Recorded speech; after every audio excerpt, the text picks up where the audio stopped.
Hi, I'm here to share with you today my February book haul, Antiquarian and Vintage Children's Literature Finds, and there are quite a few, so actually I'm only doing one video, and I'll do another one maybe early in March, even though it was in February, and because I do collect antiquarian and vintage children's literature. I wanted to start though first by showing you this absolutely stunning and very expensive book, which isn't really children's literature.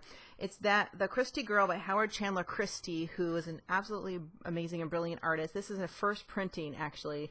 I found this at an antique store in Texas, actually, and Howard Chandler Christie did a lot of the art that originally was associated with where the idea of the Gibson girl came from. So the whole Gibson girl from the Victorian era and the standard of beauty derived from this book, The Christie Girl. And the book is absolutely amazing. It's extremely heavy. The pages are heavy. And it was printed in 1906. This particular one was printed, very first printing, 1906, the Bobbs Merrill Company. And you can see what an absolute beautiful condition this book is. It's very heavy. This is incredibly hard to find. There are a few copies on eBay that are ratty, but also very expensive. And you will see some wording in here, but it's the Gibson girl, sort of the standard beauty of women you see in here. That is truly amazing. So I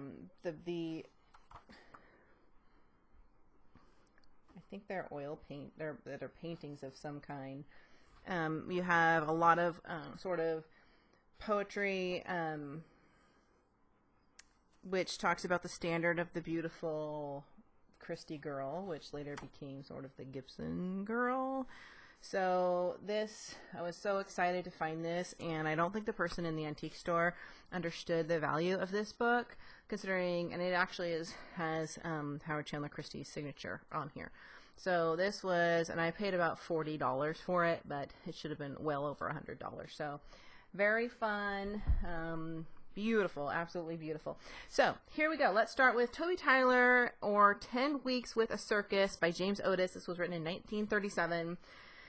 And it's just a real fun children's novel in absolutely beautiful condition about a boy and the adventures of the circus. It reminds me a little bit of sort of some of the Oz books as far as how it's laid out. This book has absolutely no nicks or scuffs, browning, nothing. It was perfectly preserved. It's a little fragile. 1937 by the John C. Winston Company. So it's fun, very kind of an Oz similar style, and I'm sort of excited to read this because I like to discover new vintage children's literature books that have that kind of Oz, L. Frank Baum style. So here's a little book I found, Rollo in London. It's extremely small. This was an absolutely very nice copy.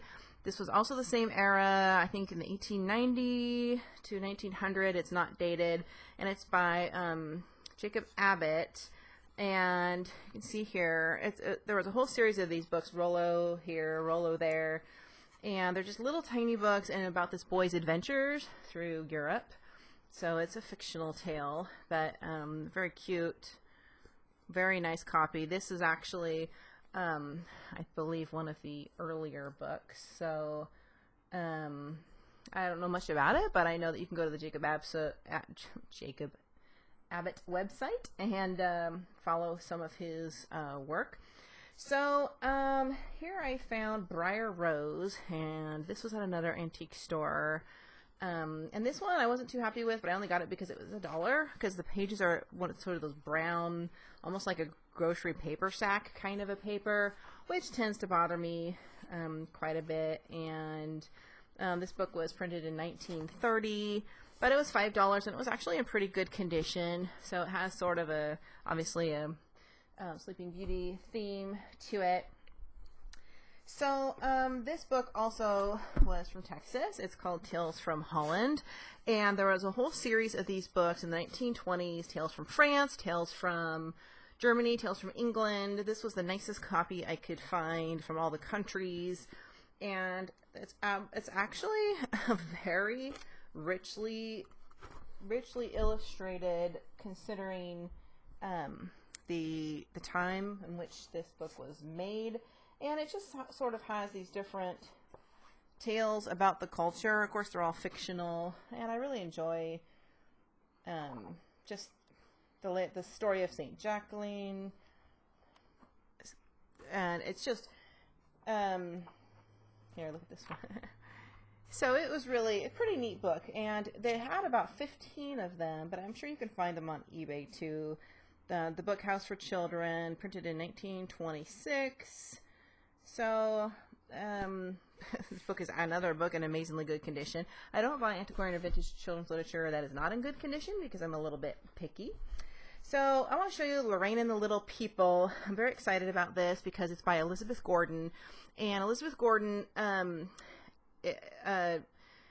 she just wrote some of the most charming children's books in the time, and there was a whole series called Lorraine and the Little People of Spring, Lorraine and the Little People of Summer, and Rand McNally and Company printed this one, copyright 1918, another cute little one, but it's all about little Lorraine and sort of her interactions with nature, and it has black and white and color. It's very charming, actually. The book is very charming. I already read it. I read it right away. It's extremely cute. It's very sort of a Shirley Temple sort of a personality. And speaking of Elizabeth Gordon, she also did this, which I purchased. This was a big score. Buddy Jim by Elizabeth Gordon. This is at the actual very first printing in the box. Look how good a condition this is in the box. So I can take off the lid. Here's the book in the box. And this is part of the Holland book. So if you have Holland and Company, who did a lot of the original Raggedy Ann books in the 20s and the 30s, did a lot of these series. This is from the nature children's books. So this was a series of books with sort of a nature theme. And Elizabeth Gordon did this. And it has a really nice inscription in here from 1923 from somebody to their child. And it's just a really nice story about a boy who comes across all these different animals. And I read this one as well, and what I like about it is it really talks about, in the fictional tale, about how to respect animals and not to use them for killing, and you know why there's a reason that the skunks have their odors and the porcupines have their quills. So it's actually a really, really lovely book for the first printing. And so Elizabeth Gordon did the book, and the pictures are by John Ray. This one was 1922 by P.F. Holland and Company. So Elizabeth Gordon, if you want to look her up on eBay, she has all sorts of beautiful, just a lot of children's postcards even, and books that have sort of a nature-focused theme. And Lorraine and the Little People, I have two more that I purchased. I have a bright blue one with red. That's Lorraine in the summer, so I'm excited about that. So speaking of P.F. Holland and Company, here's another one of the Nature series books, The Turned Intos. This book cost me quite a bit of money. It was literally almost in perfect condition, so I was happy to pay it. If you take a look, and it says right on the back, this is one of the Holland's Nature children's books, The Turned Intos, and it sort of has a little Japanese style. And this was another first printing, I believe, and this is again by Elizabeth Gordon, by the way. Author of The Flower Children, Wild Children, illustrated by Janet Laura Scott, published by P.F. Holland and Company in 1920. So, and this one is actually, I'm sorry, the 15th edition. That's a different one I had. That's the first edition. 15th printing. So, still pretty early on, 1920. And similar style. These books are actually quite heavy, and this one has quite a bit of text in it, but of course it has some really lovely illustrations that are sort of that sort of Eastern style. So I'm very happy to have this book, and my goal is to purchase antiquarian literature that I can preserve. And of course I read them, I study them, I write, notes and talk about them in my classes. But someday, I plan to hand them down to someone who can preserve them. And I do collect vintage children's annuals. And here's a very old one. This is Once Upon a Time right here, 1921. Holton's Children's Annual, and I love the look of it, that sort of witchy Halloween theme. And the children's annuals are so much fun, the antique ones, and I'm going to do an entire video about that And this one has a lot of the sort of the green tint. It has some red tint. It has some color in it. And what I love about these annuals is you have a combination of fiction, nonfiction, stories, and they're just so fun to look at because it gives you such an idea of what it sort of brings you back into the time period. You know, what children were reading then. What did the clothes look like?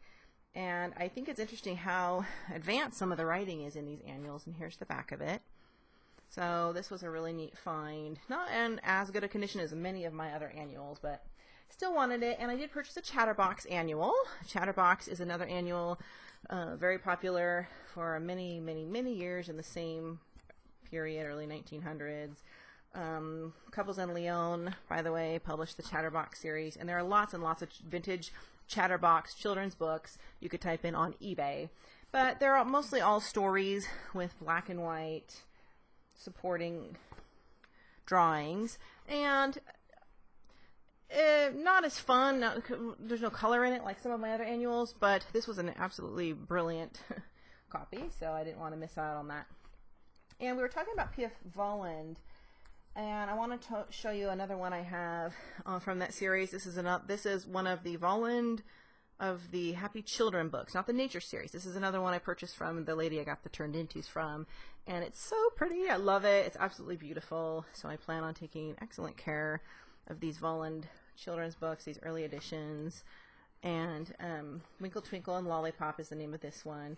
And they have sort of the same style as the Raggedy Ann and Andy series of books by Johnny Gruelle. Of course, his books were also published by P.F. Holland and Company. This is an absolutely beautiful book, Winkle Twinkle and Lollipop. So it's very thick and hearty, and the gal I got these from took excellent care of her book, so I'm very appreciative of people who do that. Here's another annual I purchased, the Playbox Annual of 1931. This came all the way from England. I love this book. Absolutely love it.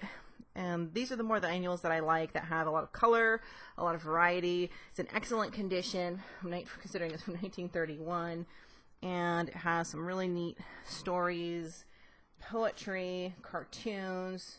There's some how-to. They even have recipes in these books for the kids at the time. That's really just fascinating, and I actually like looking at these recipes because it makes, and then you see things in here that you would just not find now, and you're like, what is that? With really strange names and in their ingredients lists. It's just really fun. So the Playbox Annuals are loads of fun. I really like those, and again, tons of these on eBay if you type in vintage children's book Playbox Annual. Not so many are in as good a condition as this, so I was very happy to find this. Very nice. Here is an incredibly old book. Incredibly old. We're talking 1800s old. Weighs a ton. The Child's Delight. It is huge. It is heavy. And it is antique. And I love it. I absolutely love it. It is so heavy I can barely open it. You can see the condition it's in. This is sort of their version of an annual, but wait until you see what is inside. Get ready. Look at this. Is that amazing? Is that not so amazing? This book is absolutely incredible. Absolutely incredible. I can't believe the artistry that went into children's books during the 1800s. I mean, I can't believe it. If you think about what we have for kids now, you know, we have fantasy novels and Disney picture books and, you know, Maurice Sendak's books. I mean, we really dumbed down our kids over the course of the last couple hundred years when it comes to what, of course they didn't have any other entertainment, right? There were no Xboxes and television, but the book is absolutely fascinating, and I'm so happy to have it. It almost feels like it's made of wood. The cover, I'm trying to look at the date, the actual date, I can't remember. Child's Delight by the Sunshine Press. You can see the Sunshine Press. And, sorry, London, Paris, New York, copyright 1872. Yeah, so this is a very old book. I'm extremely excited to have this. So the trick is, who am I going to find to preserve my antique books when I'm gone, which is hopefully not for another 40 years. Here is the Wide Awake Annual, another annual. This one is light as a feather. It literally weighs nothing, and not as exciting as some of my others, but it was a super $5 find for my annuals collection. Just stories stories for little folks, puzzles and games, things like that. Nothing too exciting, but it was, you know, I love children's annuals. This one's from 1925. So just to hold a book in your hands that's that old and think to yourself, in the 1920s when the flappers were giving their little children books to read, they were reading these kind of books. I mean, that just blows my mind. When you think about my kids when they were young sitting down reading any of these books, I would not just, they'd be like, what is this, a college textbook? It just would not have happened. I have here the Children's Dickens, another vintage book with all kinds of Dickens characters from Dickens stories put into their own stories. So child characters from various Dickens books put into additional stories. So that was kind of neat. Just a little something, because I love Charles Dickens. And my last two, believe it or not, which is only half of the books I bought. Okay, as far as what I really spent all my money on, besides the two P.F. Holland books, I have two others from the Holland series. This is a Holland Sunny series book called Little Babs. Little tiny book from P.F. Holland. This one, the printing is, this book was not cheap. Published by P.F. Holland and Company, 1919. So again, it's about a little girl, sort of a Cinderella story, a girl who has no friends, and she befriends a little gnome, and it's just a really charming story. But again, you have some really beautiful artwork in here, and this is a very fragile book.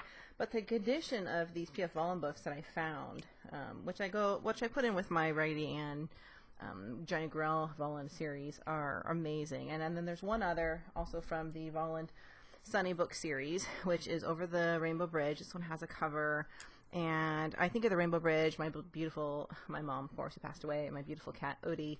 So I really just wanted this one. But again, they're so beautiful. These books are absolutely beautiful, and P.F. Holland really just, as the publisher, they really just did beautiful books. Beautiful, high-quality books that are considered sort of artistic pieces nowadays. So if you want to look up the Holland Sunny book series, the Holland Nature series under vintage or antiquarian children's literature, you can find most of these on eBay or Etsy, which is where I get most of mine from. Sometimes when I travel, I get them in vintage bookstores. Thanks for watching, and maybe in a week I'll do a video of all my other vintage finds, and that is going to be so much fun. You won't want to miss that. Thanks.